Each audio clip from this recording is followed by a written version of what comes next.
Hello and welcome to Subject to Change with me, Russell Hogg. I have two guests today. First of all, we have John McWhorter. John is a professor of linguistics at Columbia University. He is also a columnist at the New York Times, and he is Glenn Larry's regular conversation partner on The Glenn Show. And all that's great, but most of all, above all, he's an absolute fanatic on the subject of dinosaurs. So welcome, John, to the podcast. Thank you so much for knowing that about me and having me on. Good to be here.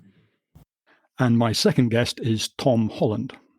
Tom is one of the UK's leading historians, writing in particular about the ancient world.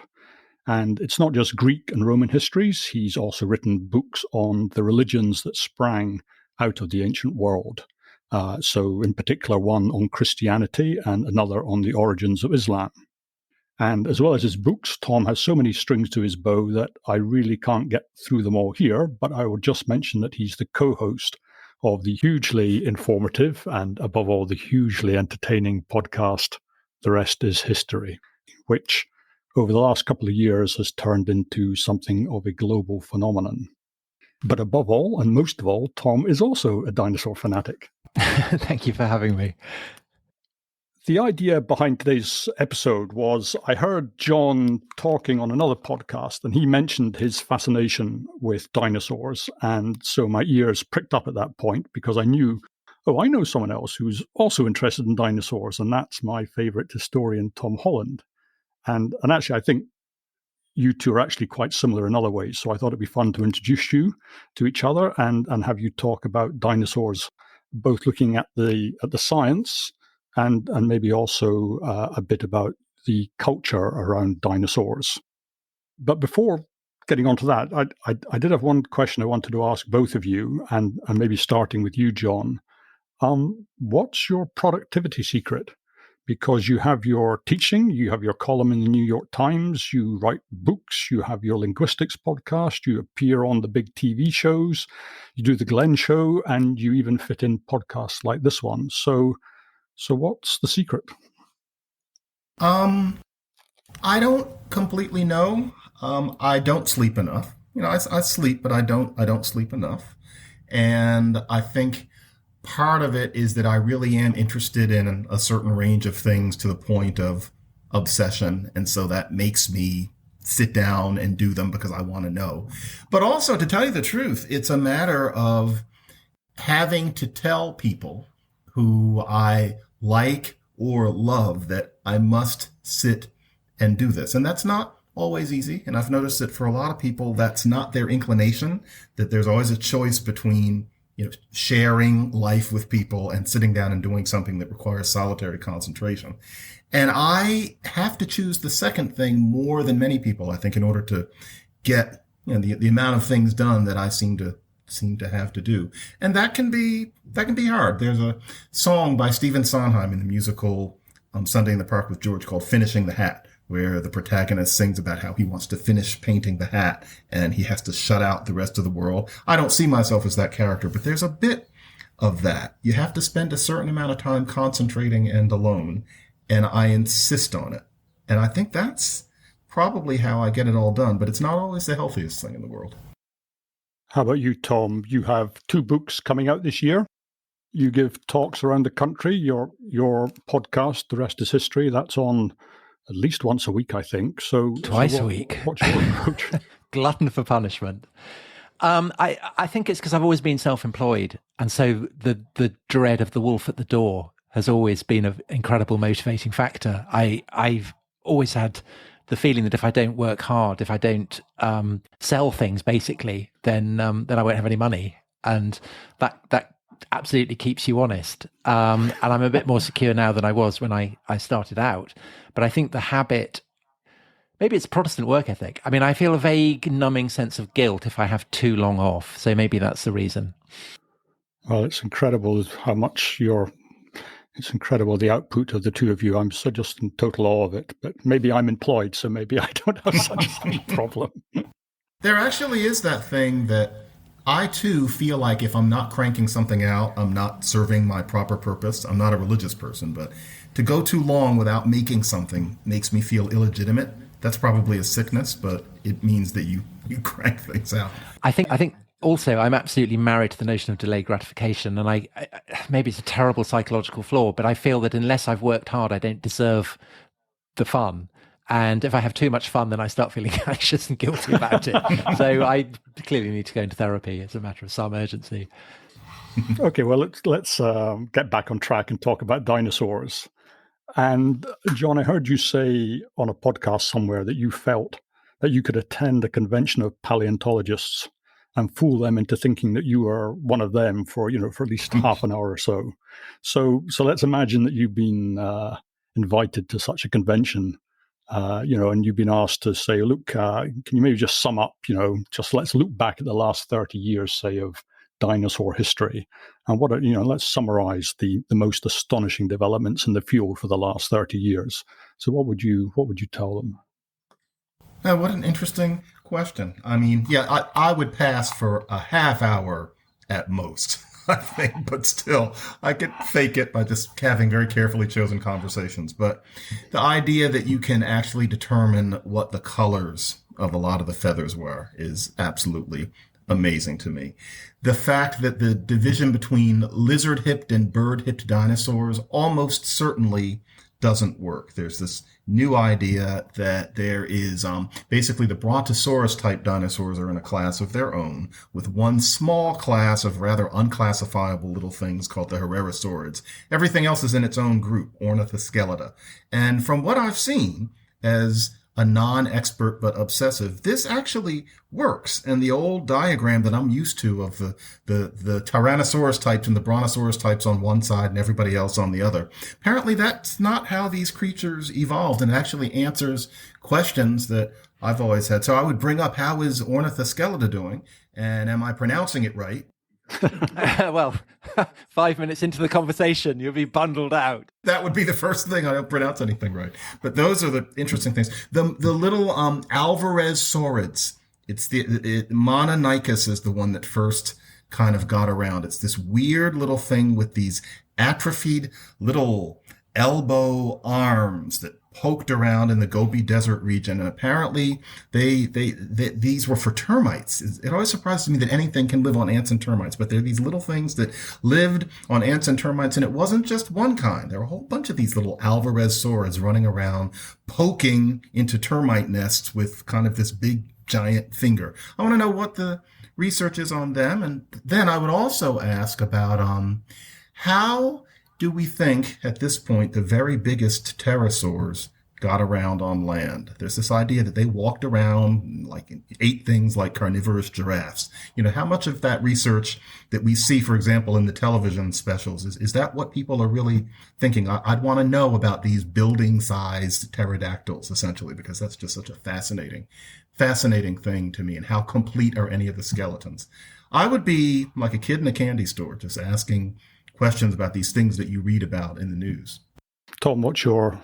Well, if we're saying the past 30 years, John alluded to feathers, but actually the very realization that the dinosaurs were feathered, or at least lots of them were, that's a kind of stunning discovery. And I grew up as a child possessed with this enormous envy of the United States, that they had the best dinosaurs and that all the famous dinosaurs seemed to come from America. And just on the geopolitical level, one of the big changes over the past 30 years has been that China has become, in a way, the epicenter of lots of the most interesting discoveries. And that might be quite an ominous signal for the US, because if you think that in the heyday of Victorian Britain, the British were the pioneers in dinosaur studies, and then the lead passed to America as the industrial lead passed, and now China is taking over dinosaurs. I don't know. Who knows what that says? But I think oddly, it's a kind of sense of the global diversification of dinosaurs, because, of course, the other great center of discoveries over the past few years has been Argentina. And John was talking about the size of the largest pterosaurs, but the sense of the titanosaurs, the sauropods, the ones with the long necks and the long tails, and these are, most of them went extinct in the Jurassic period, but titanosaurs survived right up to the end of the Cretaceous, and on a massive scale. And this is very much in my mind at the moment because there's a brilliant exhibition just opened at the Natural History Museum in London. You know, the first great shrine to paleontology, founded by Richard Owen, who's the man who came up with the name dinosaur. And so probably Darwin and Huxley would be thrilled to know that he'd got he got the nomenclature wrong and the designations wrong. But the spectacle of this. They've got a Patago Titan that they brought over, a cast of it, and the scale of it is enormous. I've looked at pictures of it, you know, and they put little figures of humans so you can get some sense of it. But to stand beneath it is to feel that you are up against the limits of what terrestrial life forms can achieve. Definitely. And the mysteries, I think it's still a mystery for paleontologists as to how any creature so huge could have functioned. Yeah, and when you see that skeleton, there's another copy of it in the New York American Museum of Natural History where it's so big that the head has to stretch out into another room. I just stand in front of it, and it's one of the very few things that takes my breath away. I've taken both of my children, taken my girlfriend. It's just, look at this. And there wasn't just one. So it's not like it's a monster from some movie. There were lots of them, and they somehow had sex. You know, there were herds of these things. And yeah, the South American story is ever interesting because it used to be the grand old story I learned in the 70s was that the sauropods are these big gray brontosauruses that disappear after the Jurassic. But really, the story continues with the titanosaurs down in South America and other places. They did not die out, and they were, frankly, more interesting as they went along. And the whole China issue is interesting to me because in comparison, the grand old American Morrison Formation skeletons, they're not as good representation of what these creatures were like as the ones over in China. The ones over in China have the feathers, and you can practically tell what they ate for breakfast. The ones here don't look like that, and so America has completely lost out. China is the place for the most wonderful, beautiful, useful, accurate fossils, and a lot of the ones over there are essentially the same creatures as here, just much more exquisitely preserved. So it's been fascinating to follow that story too. I remember I went to I got a commission to go to Alberta when Jurassic World came out. So I would go there and then I'd write up some features for the papers.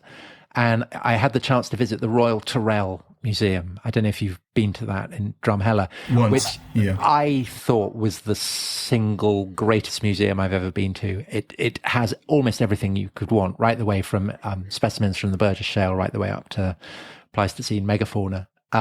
3 tyrannosaurs, great slab of rock illustrating the line of iridium separating the Cretaceous from the period without dinosaurs. But I remember 2 things from that: being shown a lump of amber with a feather in it that had come from Alberta, and I think it was the first feathered dinosaur to have been found in America. It was a kind of, you could see the prints of the feathers in the mud, and the paleontologist showing this to me, kind of aching with regret that he you know, because this museum in the Royal Tyrrell in Drumheller is surrounded. I mean, basically you just go out and you stumble over dinosaurs, but he was full of regret that he wasn't able really to get these specimens with feathers that are so common in China. A bit like I imagine paleontologists in Victorian England when they were alerted to the scale of the fossils that were being found by Marshall Cope or whoever must have felt as well. Kind of geographical envy. Yeah. I just lied, by the way. I have not been to that museum in Alberta, I realize. I'm thinking of a different museum, but that sounds absolutely spectacular. Oh, so wonderful. So you go to Calvary, and normally people go left to go to the Rockies. I went right, had one of those sat navs that says, you know, drive straight for 300 miles. And you turn up, and it's absolutely wonderful because it's where they shot Unforgotten, the Clint Eastwood film. And on the opposite side, they have a full-scale reproduction of first century AD Jerusalem, because it's the home for Canada's leading passion play. So it's very 19th century. You have dinosaurs on one side and Jerusalem on the other. It's like nowhere quite on Earth. That sounds I highly recommend it. Is there a sort of a amateur sense about dinosaur collecting? Has it now become professional? Because I just get the sense that it has this sort of slightly amateur feel. And even now, people are complaining that, the best specimens are disappearing into private collections. In fact, I think probably the best specimen has disappeared into Tom Holland's collection. As I understand it, Tom, you've got your very own dinosaur. I have. Yes, I have. So it's a Psittacosaurus, which is the most common form of dinosaur. That, lots and lots and lots have been found in northern China. And do you have a feathered one? No, it's not feathered. It's in a display case, and it had been owned by a private collector. Before that, it had been in a museum in Hungary. Before that, it had been in a museum in New Zealand, and it was the New Zealand curator who had prepared it. It's. The trade in fossils is obviously something that the Chinese are very anxious to control. And so I think that anything exported from China since 1980 is illegal. This one that I got in auction in the cathedral city of Salisbury, a most improbable place to buy a dinosaur, I think is legal. But obviously, paleontologists are very upset at the moment at the spectacle. So there was a tyrannosaur, I think, comprised of 3 different specimens and various casts that just went on sale and got sold for 7 million or something. And the anxiety must obviously be that dinosaurs have become the must-have thing for billionaires. And that does threaten, obviously, to elbow paleontologists out of the market. But having said that, the beginnings of paleontology, it was absolutely rooted in commerce. Mary Anning at Lyme Regis, she sells seashells on the seashore, digging up ichthyosaurs and plesiosaurs and pterosaurs. She's doing that for commercial gain. I mean, she was from a very poor background. That was her living. Mm. Yeah, it's interesting though when this sort of thing leads to distortions, such as talk about UK fossils, the Spinosaurids, these bizarre, Tyrannosaurus-like creatures that apparently made their living by fishing rather than running around biting stegosauruses and triceratops, or maybe none. That's the one thing paleontologists agreed on. They don't know what spinosaurs were for, basically, wasn't it? I mean, one of the versions down in Africa, Irritator, it's called, because the original specimen was cobbled together by people who were selling it and hoping to get a lot of money, and they had to figure out exactly, what was real and what wasn't. And so Irritator. And one hears about a lot of that sort of thing happening in China, where people who are trying to make a living, or more of a living, are trying to make the fossils as spectacular as possible. So that does end up getting in the way of science, but it seems to me it's almost inevitable, especially with how much poverty there is in the world and just how sexy dinosaur skeletons inevitably are. Yeah. And you talked about how big dinosaurs are. I was always told when people said, "Oh, could somebody become a giant? Could people grow to become giants?" I said, no, that's impossible, because there's a physical limit on how big human beings can grow or how big animals can grow. And there doesn't seem to be any limit on dinosaurs. And people say, "Oh, well, the bones were very light." I'm thinking, well, they can't have been that light because you have to carry all that flesh. What's going on there? How is that possible? I mean, these things were insanely large. I'm going to hand that question to the paleontology impersonator. Well, I've noticed in some books that they say that partly it's that the atmosphere would have been somewhat different, that partly it's the nature of the metabolism of dinosaurs in particular, as opposed to reptiles, that allowed there to be that kind of size, and that there was a limit, and it doesn't look like we're going to find dinosaurs that were much bigger than these particular titanosaurs. But with mammals get bigger than we might think, because there are always the magnificent rhinoceroses, the Paraceratheriums, that are practically the size of a building, I think literally 25 feet high at the shoulder. And so mammals, even on land, can get bigger than we think, or used to get bigger than we think, but still nothing like the dinosaurs themselves. Apparently one can work out in terms of, biochemical mathematics that are beyond me, how dinosaurs could have gotten so very large, that there's an explanation. Certainly, paleontologists are working on that kind of question in a way that, say, Marsh and Cope would never have dreamed of trying because they were just trying to drag big stuff out from the West. The science has grown so much, I've noticed. Because I think that is another fascinating development of the past 30 years. The question that you began with is that paleontologists are increasingly able to think of dinosaurs as social creatures and to place them in the context of the environment that they live in, and deal with creatures like a titanosaur, not just in terms of the bones, but in terms of the metabolism. As John said, I mean, that does seem to be the key for the explanation of how they're able to attain such enormous size. And then on top of that, look at how the size of a sauropod is a very shrewd kind of Darwinian move, because you reach a certain size and then essentially you become invulnerable to a predator. And especially if you're moving in a herd, then it becomes, I mean, even for the largest predator to take on, one of these monsters. And you can protect the young ones. Yeah, you just maybe grab, but then the young ones moving in the middle. So paleontologists are increasingly able to think of how they might have existed as social creatures, which I think is just eye-opening. Because when I was a child, dinosaurs were always solitary creatures. They would lumber across a plain, and then another predator would burst out, and they'd kind of fight. But obviously, that's not at all how it was. These were ecosystems in which the relationship of these creatures to one another was absolutely fundamental to how they existed and thrived and of course, died. One thing that always gets me about dinosaurs, and this is a sideline. This is something where I'm sure that the people who specialize in this understand something that I don't. But when you look at the something like Tyrannosaurus or related or similar creatures, anything that got that big that was the Tyrannosaurus type, this tended to happen late in the game, that the arms got really small. So you can see that not only on Tyrannosaurus, but it's even worse on, say, Carnotaurus and other ones of that whole group, the Abelisaurids. And I always see the idea that we're supposed to figure out what those little arms were for. The idea seems to be that the arms were becoming small in order to serve some purpose. And all I see, with my ignorance, is the arms were becoming vestigial, just like the back legs of a whale. And they were smaller in some than others, but that what happened was that the tyrannosaurs became these land sharks. And so it was all just mouth and legs and the tail as ballast, and they didn't really need arms. And yet there are ideas that the arms would have served as, something to hold on to the female one sexually, or would help them to get up off of the ground. And you can kind of tell that the arms weren't for that. Tom, am I crazy? Have you ever thought about that? Aren't they just vestigial? Well, the thing that always strikes me about the four, in a way, they're quite disappointing. If you're a child, you want them to have enormous dragon-like forearms.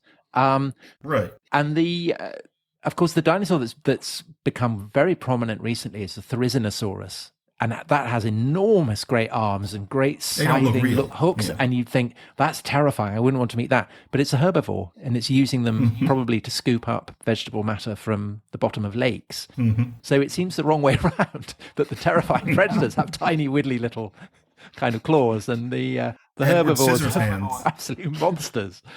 It's the oddest thing. But that's I mean, that is part of the fascination for me of the Mesozoic, I suppose, of all prehistory, but maybe archetypally the Mesozoic, is simultaneously there are obviously things that are absolutely constant. So you compared tyrannosaurs to sharks, the great white sharks, or maybe Siberian tigers, kind of apex predators. There is that sense of the glamour and the dread and the terror that they have, but also the way that they subvert and upend things. So the mammals are tiny, and the well, let's call them birds. I mean, the dinosaurs are on a vast scale, and the claws of predators are tiny. The claws of the herbivores are enormous. It's life, but not as we know it, if I could put it like that. Completely different. And the fun thing about being a dino fan of a certain age and at this point is that it's been so much fun to watch the dinosaur renaissance and beyond. And so I started when there were about 75 dinosaurs that would be covered in kids' books, and it was always the same ones, and the pictures were mostly kind of gray unless they were by Charles Knight. And it was just this limited body of knowledge. And then in the 70s, all of a sudden, you have Bob Bacher discovering that dinosaurs actually moved quickly and were dynamic creatures. And Ostrom, I've never heard his name pronounced, who makes the case that dinosaurs are related to birds. And then you get things like the therizinosaurs, which are these weird pot-bellied things with the Edward Scissorhand claws and like the creature on Sesame Street. It looks like Big with Bird. giant claws. Yeah. And they actually existed. And I remember back in the 80s, there were still books where there was something called a segnosaur. I remember David Norman did what is actually my favorite dinosaur book ever. Beautiful pictures by somebody whose name I forget, Sibbett. And it's now outdated, which is nobody's fault, but I still like to go through it. But now it's become antique, and there's this Segnosaurus. It was this kind of boring ornithischian thing with no real defenses. And I remember thinking, how would that have lived? Like, why it's kind of this accountant as a dinosaur. It has no features. And I thought that seemed like an odd one. It turns out that the Segnosaur was just an incompletely known therizinosaur. Now there's this whole other kind of dinosaur that was not known to anybody but super specialists at the time. So you see these new creatures coming about that you hadn't known about before. It's a very dynamic science. You get to see all these new characters being introduced, so to speak. And the therizinosaurs are amazing. I mean, one of the things that I've really noticed when I talk to paleontologists is how influential Jurassic Park was on them. That it obviously generated an enormous spike in the number of people who wanted to study paleontology, and the spectacle, because basically Jurassic Park was the first film to marry CGI to this understanding of Ostrom and Bakker, warm-blooded dinosaurs, mobile dinosaurs. The Velociraptors were actually Deinonychus, weren't they? But Velociraptor was a more frightening name, so they gave it to that. And I would guess that that sense of dinosaurs as incredibly dynamic social creatures is that lots of paleontologists of a certain generation picked up when they saw the film as teenagers or whatever, has now fed into the whole way that paleontology is done. And I do think that obviously science is science. You can't, you're determined by the limits of the evidence, by the bones and so on. But having said that, I think culture is quite important in explaining how people then interpret the evidence, because the evidence is always limited. You never have everything that you want. And you were talking about Charles Knight, the great, when was he? 20s, 30s? 30s and 40s, I think. Yeah, 20s so great American artist. And the classic one that he shows was the Triceratops against the Tyrannosaurus, which is, the archetype. Classic. And this is out in the Wild West. And it's gunslingers meeting in OK Corral. It's very, very American. Mm-hmm. But there's a wonderful book I came out maybe 2 or 3 years ago about the history of paleo art, and they had a whole section on Soviet paleo art, which I'd never seen. And in that, the classic picture is of a herd of Triceratops seeing off a predator. So it's a collective being done at the same time as, you have the gunslinger in America and you have the collective in the Soviet Union. And clearly both of them are informed by the science that they're reading. And so I wonder whether there are cultural influences on the way that American and Chinese paleontologists today are interpreting the evidence. I don't know that, but it might be clearer in 30 or 40 years. That would be very interesting. We'll be able to see.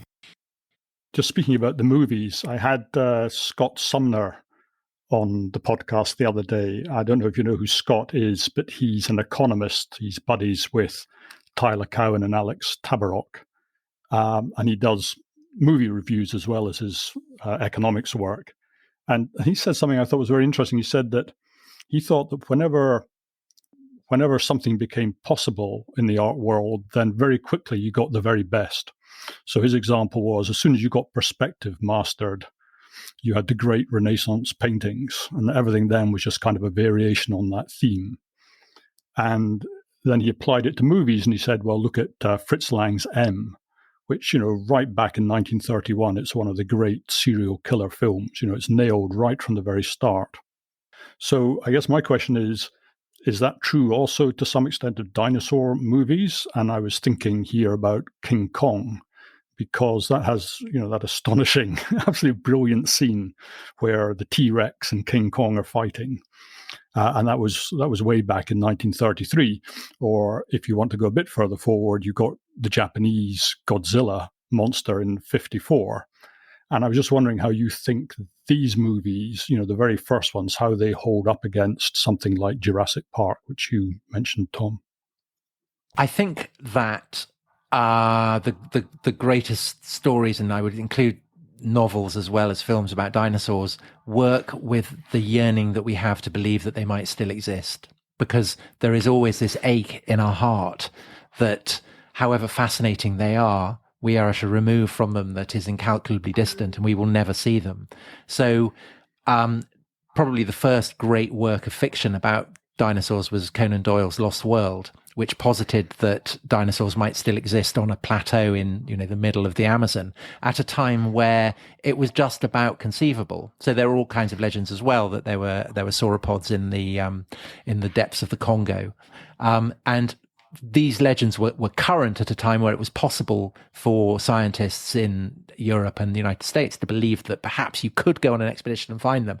I think King Kong is interesting because it's made at the time just when that is clearly becoming impossible. The world has been mapped. It's evident that this isn't going to happen. And I think it's telling that the legend of the Loch Ness Monster begins at around the same time, and is clearly, I think, influenced by King Kong. So they get chased by a sauropod that emerges from a lake. It's cast as a carnivore quite incorrectly, but I think that that's quite an influence on the way that people imagine the Loch Ness Monster. And it's as though in the heart of the country that first discovered dinosaurs, first identified dinosaurs, perhaps there is one in the depths of an icy Scottish lake. I mean, very, very improbable, but people have believed what people believe it because they want to believe it.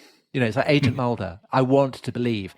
And that's the key to Jurassic Park, is that it used science to come up with a almost credible explanation for how dinosaurs might be brought back into the present. And I think that that's the key to its success. I mean, it has the Spielberg touch. It's the first to use CGI, the first to make dinosaurs that actually look credible on film. But I think above all, it's the genius of Michael Crichton thinking, we could just about use DNA and extract it from, this insect in the amber. And that, I think, was the key to it. You know what else I liked about Jurassic Park and the movies is that I think the depiction of dinosaurs grows up then, in that the original idea is that they're monsters. They are things that little boys are going to have models of in their hand and go, rah, rah. That's what a dinosaur is. The dinosaur goes and bites things and kills things. And of course, many dinosaurs did do that because that's how ecology works. But Jurassic Park was really good at showing a fuller array. So of course, you've got Tyrannosaurus running around. Of course, you've got the Velociraptors because these are American blockbuster movies. But you also had the dead Triceratops. You actually had, if I recall, because I haven't seen it since then, but a Brachiosaurus where you actually experience the majesty in the brach. That sneezes. And he sneezes, right. And he isn't trying to bite anybody. And so you just saw that this was a whole ecosystem, that there's a wide range of dinosaurs, and that dinosaurness was not all about Tyrannosaurus trying to bite Triceratops. And I enjoyed seeing that. And we've seen it more now with, for example, the magnificent Walking with Dinosaurs series, which now is already dated. I've got the DVDs sitting on my shelf and I'm thinking I'm going to watch them again. But now we've had this new series from last year already that is absolutely spectacular. Apparently there's a new one coming. Is there more? Yeah, apparently. It's wow. just been, I saw a trailer, I think a couple of days ago. So. And all of it is going to be about a lot more than something chasing something and making it bleed. That's part of it. But we're beginning to see that it was a world of animals, in many ways equivalent to the ones that we have now. There were ones that burrowed. There were ones that swam. There were ones that flew, etc. So, yeah, I enjoy it more. I must admit that King Kong is wonderful in itself. But those early depictions of dinosaurs with the row of, you always have the Stegosaurus-like row of spikes going down the back of almost any dinosaur, despite that's very rarely attested. It's always a little depressing because they're toys. That is much less the case now with the technology that we have available. And I think a wider sense of what ecology is. Nobody talked about ecology in America, at least until about 1972. Now, Of course, we don't talk about it enough, but there are certain assumptions ingrained. We want to see all of the animals, and that can be as exciting as the quote-unquote velociraptors. And I wonder, I think, again, two other things that have happened maybe over the past 30, maybe 40 years.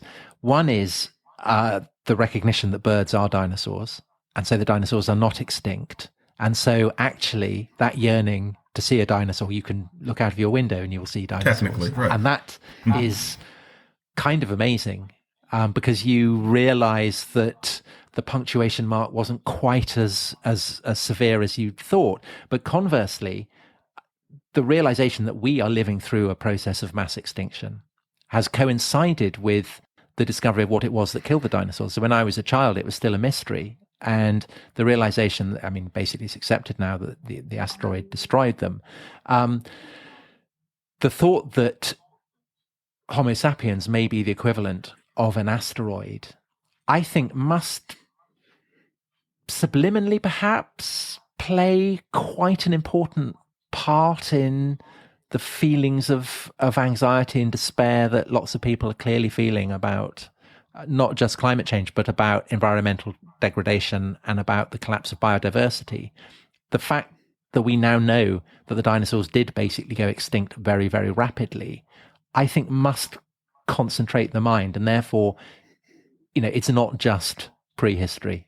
Mm-hmm. Their fate is something that is current, a nagging cause of anxiety for us.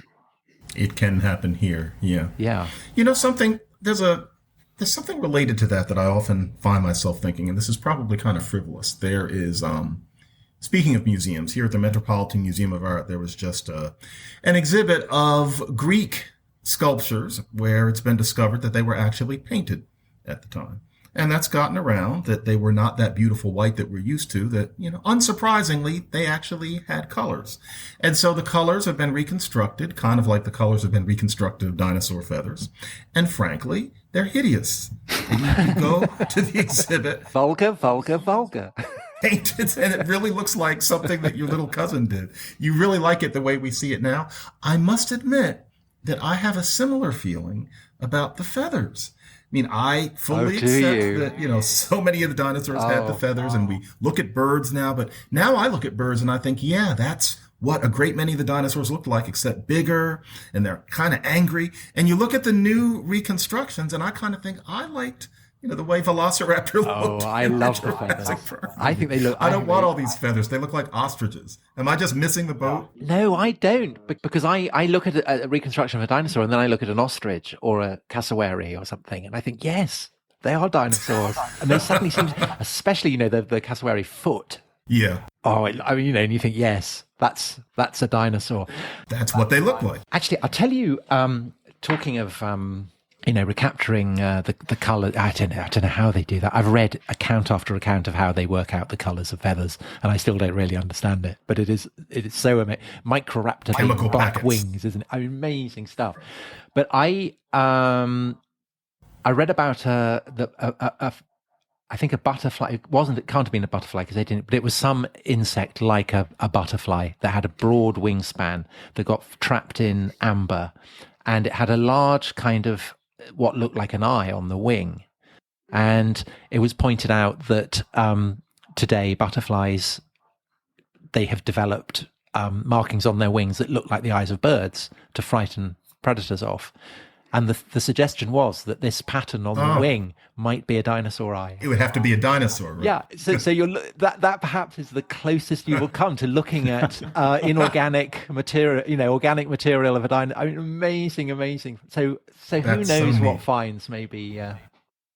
But John, you said you didn't like the colours on the temples. This year or about a year ago, I went to Egypt, and the colours in the temples and in the statues are still there, and they look magnificent. They look absolutely fantastic. And I just wonder if the people doing the reconstructions are the ones who don't have the taste. I'm glad to hear that. Maybe the originals really did look fantastic, because all the ones in Egypt, they don't look crude or vulgar, I don't think. I mean, you must have been there, Tom. Tacky paint by numbers look. They don't look like that. Okay, that's good to know. Good. Hopefully we'll get closer. Tom, you wrote Dominion about Christianity, and I sort of feel like I should ask, what's the challenge that dinosaurs, if any, pose to Christianity? Is it that they're ancient or that they're fabulous? Do you know, this is what first generated my crisis of faith. So I was like a kind like George Eliot or someone. I went to church and to the local Sunday school, and in the Sunday school they had a illustrated book of Bible stories, and the large one had Adam and Eve in the Garden of Eden with parrots and tigers and elephants and snakes and a brachiosaur, and it caused me enormous anxiety because I knew that no human being had seen a brachiosaur. And I asked the Sunday school teacher, well, what's going on? I mean, how could they possibly have seen this?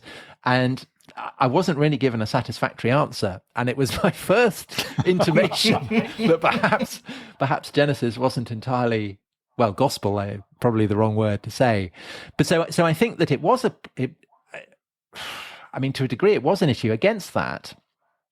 I think that the Christian understanding that time has a beginning and an end, that idea that it's time's arrow rather than time's wheel, was very, very important in enabling clergymen like Buckland, who was the first person to name a dinosaur, to work out that perhaps there had been a time when these did exist and they no longer existed. So actually the idea of Noah's flood was quite important because it enabled people to imagine that there had been different orders of time, different orders of creatures. So in that sense, I think that the understanding of time that Christianity had was pretty fundamental to it. And that's why so many clergymen were involved in the early discovery of dinosaurs. Imagine being in that frame of mind. That is part of the wonder of the development of paleontology, that at first they had to square it with these dominant views of how young the Earth was, etc. And the effort that they put into it, and debates with Cuvier, etc. They really had to work on this. I admire them for it, and that some of them were brave enough to actually propose things that were offensive to many. And yeah, and dinosaurs of all things in a way helped. Yeah, it's a neat story. Because I yesterday was St. George's Day. We're recording this on the 24th, so yesterday was St. George's Day, and I posted on Twitter my favourite ever picture of St. George and the Dragon, which was done by the guy who designed the first ever models of dinosaurs for the Crystal Palace exhibition, and they're now in Waterhouse. Crystal Palace Park. Yeah, and he did St. George skewering a pterodactyl. So he apparently genuinely believed that stories of dragons were folk memories of pterodactyls. So there's George on his horse with a pterosaur and weirdly an octopus, and it's very dramatic. Very dramatic. Tom, have you seen the Crystal Palace sculptures in real life? Oh, well, I live not far from them. I live about 4 miles from them, and I've been all the time. And I remember the first when I was a dinosaur obsessed child. My parents said, would you like to go and see them? And I said, no, because they're completely inaccurate. In the way that, only a 6-year-old boy withering contempt. So I had no interest in seeing them at all. And now I live in an area of London and not far from them. And I've been several times. And during the lockdown, I would go cycling to go and see them. So yes, I know them very well. I hear they're getting a little down at the heels. They've just received a large grant of cash that will enable them to be restored. Good. Yes, they were definitely on there, slightly shabby, but they're being put together as they should be, because they are. I mean, they're wonderful sculptures in their own right, but they're all absolutely. I mean, they have global significance. I mean, these are monuments to the Victorian period, but also to the discovery of dinosaurs, and they are the most wonderful. Have you seen them? I mean, I've read pictures of them. I've listened to David Hone talking about them. I'm always thinking that I'd like to go see them. Well, but I've never actually been. Should you ever find yourself in London, give me a call and I will take you there. They're wonderful. I must see them. I just wanted to ask John a question. It's come up on your podcast from time to time. You think that your education at Montessori school is part of what's given you your sort of insatiable curiosity in the world. And I just wondered, you wanted to say a bit more about your education and how you grew up, and whether is that where your love of dinosaurs came from, or is it just something that came regardless? I think My love of dinosaurs was and is partly that I was the kind of kid who liked lists. And I think nowadays we're trained to think that if you liked lists, then you were on some sort of spectrum. And maybe I was, but it was very, very slightly. But, I wanted to know the capitals of every country in the world. I could tell you, still could, the names of all the presidents' wives. And another list was of all the dinosaurs, because at the time you could know pretty much all of the ones that there was significant material from by just reading a whole lot of the books. So I think it was my version partly of liking lists, and I didn't like sports, but I maybe wanted some sort of baseball cards or something like that to talk to people about. And so the dinosaurs became a substitute for that. But it was also that Montessori school is this wonderful experience where for too much money, your child sits in a room and you don't have teachers standing in front of you putting stuff on the board and giving you homework. I didn't know what homework was until fifth grade. You are basically, you sit in a room full of what I thought of as toys, lots of books and activities and gadgets and things, and you choose what you're going to do. And so school wasn't a chore, and it encouraged you to reach out and pursue whatever your various interests were. You could grow a plant. You could read the latest book about dinosaurs dragging their tails on the ground, which is what they still looked like then. But I think it made me the kind of magpie, you could even call it dilettante, that I am, that I could do that during the day. And of course, there was a set of, plastic dinosaurs that you could play with. Montessori encouraged you, especially if you were a certain kind of kid, to develop side interests. And so I think that was part of it. And then I've always liked animals. I've always liked biology. And especially in the 70s and into the 80s, dinosaurs became a way of getting into biology as opposed to just collecting a list of things, as we learned about how dinosaurs are, warm-blooded in a sense, and you can figure this out from the histology of the bone structure. I just ate all of that up. It was wonderful as it turned into more of a science than it had been. And so, yeah, it's a whole lot of things. And in about 2005, I had written one of my angry race books, and I had kind of blown a gasket. And I was weary, and I didn't have a whole lot to do, and I needed to get back in touch with myself. It wasn't a crisis, but I didn't have as much to do as I had a month before. And I thought, I miss my dinosaurs. And so I bought a couple of textbooks, and I realized that an awful lot had changed since I had last engaged them about 15 years before. So I had to learn new classifications. What is a coelurosaur? How, Celophysis and Tyrannosaurus, how are they related now? It's no longer about carnosaurs and the little ones. So much more to learn. So many new kinds of dinosaurs have been discovered, and I just drowned in all of the new books. It was a whole new subject. And I never stopped after that. Since '05, I've just, tried to snap up every single thing I could and use the online sources. But it's just, for me, it's this other world, but it's also this world. It's another version of this world. And the mammals fascinate me just as much. The ones that Uintatherium, etc. Just what are the possibilities within an alternate universe to this one? And I cannot get enough, even though now too many of them are feathered. I also loved prehistoric mammals, and the toy shop in Salisbury where I grew up had a very inadequate collection of plastic dinosaurs, which I'd got. But with Dimetrodon in it, I'll bet. Yes. But there were the store in the nearest big city had American imports, and once every school holiday, my mother would drive me down there and would buy me one, and it would be the highlight of the year. And one of the models that I got was the La Brea tar pit, which had a rhinoceros drowning in the tar pit, and there was a tree over it, and there was a vulture on it. So it, yes. So the Aurora kits, yes, absolutely. So these were, I loved them. Anyway, the first time I went to LA, I went with my wife. She said, "What do you want to do?" I said, "I want to go to the La Brea tar pits." So that was the very first thing that we did, and it was great. All those skulls of dire wolves are amazing. All those and excellent reconstructions outside the museum. So yeah, that's wonderful as well. Those Aurora bottle kits. Yeah, from aren't the they great? 70s. Boy, that brings me back. And of course, you had Cro-Magnon Woman, who was clearly Raquel Welch. And then they had a Tyrannosaurus.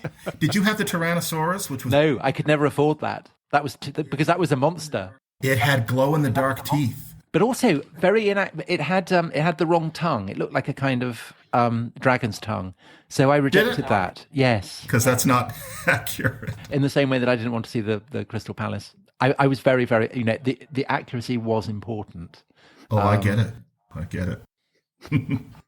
Those are still around on eBay, and now they look so primitive, but they've got the green Allosaurus with the the big claws. Oh, those were wonderful. I had all of them, and you could fit the bases together. That's right. And you had this whole little cave. village, and then your friend would come over and step on it. But it was wonderful. Oh. Yeah.